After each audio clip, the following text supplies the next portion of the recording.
Students, good morning. मैं मोहन शास्त्री आपके उज्जवल भविष्य की उस परम शक्ति से कामना करता हूं। हम अध्ययन कर रहे थे समास का। अब तक हमने जाना अव्ययभाव समास किसे कहते हैं। अव्ययभाव समास के विषय में हम जाना कि जिस समस्त पद का पहला पद अव्यय होता है, अविकारी होता है और समस्त पद मिलकर अव्यय का काम करता है, अव्ययभाव समास कहलाता है। यथाशक्ति, यथा संभव, आजीवन, अमरण।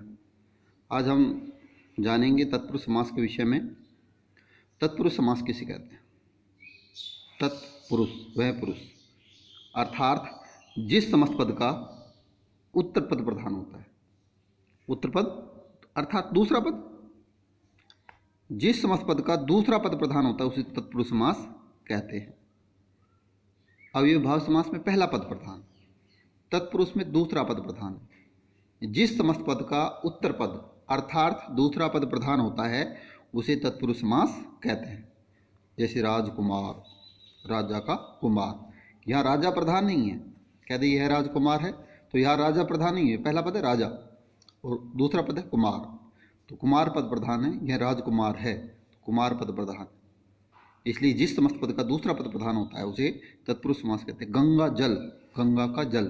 गंगा शब्द प्रधान नहीं है, यह गंगा का जल है, जल प्रधान है। जेब कतरा, जेब नहीं है, जेब को काटने वाला है। विद्यालय, विद्या के लिए आलय, विद्यालय। राह खर्च, रास्ते के लिए, रास्ते के मार्ग के लिए खर्च होता है, राह खर्च होता है। पथ भ्रष्ट, पथ से भ्रष्ट। तत्पुरुष समास जिस समस्त पद का उत्तर पद प्रधान होता है अर्थात दूसरा पद प्रधान हो उसे तत्पुरुष समास कहते हैं। जैसे राजकुमार, गंगाजल, जेब कतरा, विद्यालय, राह खर्च इत्यादि। सेकंड है द्वंद्व समास किसे कहते हैं। नेक्स्ट हमारा द्वंद्व समास किसे कहते हैं। जिस समस्त पद के दोनों पद प्रधान होते हैं, उत्तर भी और पूर्व, पूर्व और उत्तर दोनों पद प्रधान होते हैं, उसे द्वंद्व समास कहते हैं। सुख दुख, लाभ हानि, जय पराजय, जीवन मरण। घी शक्कर, द्वादश, द्वादश दो और 10, द्वादश ये संस्कृत का शब्द है। द्वादश इसका अर्थ होता है 12, 2 और 10। घी शक्कर, दाल रोटी।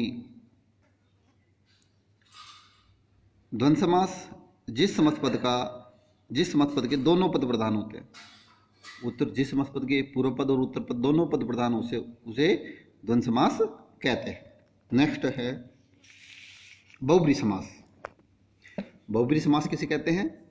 जिस समस्त पद का न तो पूर्व पद प्रधान हो और न ही उत्तर पद प्रधान हो, अपितु दोनों पद मिलकर किसी अन्य पद की प्रधानता को व्यक्त करें, उसे बहुब्रीहि समास कहते हैं। जिस समस्त पद का न तो पूर्व पद प्रधान हो और न ही उत्तर पद प्रधान हो, अपितु दोनों पद मिलकर किसी अन्य पद की प्रधानता को दर्शाते हो, उसे बहुब्रीहि समास कहते हैं।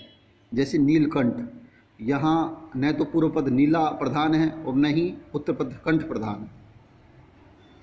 नीलकंठ संकेत करता है शिव की ओर, शिव की ओर संकेत करता है। दशानन, यहाँ न तो 10 प्रधान है और न ही आनंद प्रधान है, ये सीधा संकेत जाता है रावण की ओर। लंबोदर, लंबा है उधर जिसका, वह कौन है? गणेश जी। गजानन, गज के समान आनंद है जिसका, गणेश जी। वीणा पाणी, वीणा है हाथ में जिसके, सरस्वती। चक्रधर, चक्र को धारण करने वाला, विष्णु। हलधर, हल को धारण करने वाला। शूलपाणी, त्रिशूल को धारण करने वाला। चक्रपाणी, चक्र है हाथ में जिसके। तो ये बहुब्रीहि समास के उदाहरण हैं। नीलकंठ, दशानन, लंबोदर, गजानन, शूलपाणी, चक्रपाणी, वीणापाणी, चक्रधर, हलधर। बहुब्रीहि समास जिस समस्त पद का न तो पूर्व पद प्रधान हो और न ही उत्तर पद प्रधान हो, अपितु दोनों पद मिलकर किसी अन्य पद की प्रधानता को दर्शाते हैं, उसे बहुब्रीहि समास कहते हैं। ये 3 समासों के विषय में आज हमने जाना। तत्पुरुष समास जिस समस्त पद का उत्तर पद प्रधान होता है उसे तत्पुरुष समास कहते हैं। विद्यालय, रसोई घर, ये तत्पुरुष के उदाहरण हैं। राजकुमार। सेकंड, द्वंद्व समास, जिस समास पद के दोनों पद प्रधान होते हैं उसे द्वंद्व समास कहते हैं। सुख दुख, लाभ हानि, जय पराजय। बहुब्री समास, जिस समास पद का अन्य पद प्रधान होता है, जैसे लंबोदर, गजानन, नीलकंठ।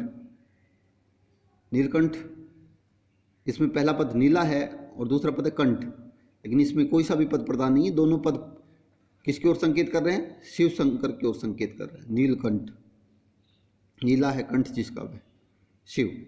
तो जिस समास पद का अन्य पद प्रधान होता है, दोनों पद मिलकर किसी अन्य पद की प्रधानता को दर्शाते हैं, बहुब्री समास कहलाता है। इस कार्य को अपनी फिर नोटबुक में करना है और इसको अच्छी तरह स्मरण करना है। नेक्स्ट इनके पार्ट को हम अगले भाग में करेंगे। धन्यवाद।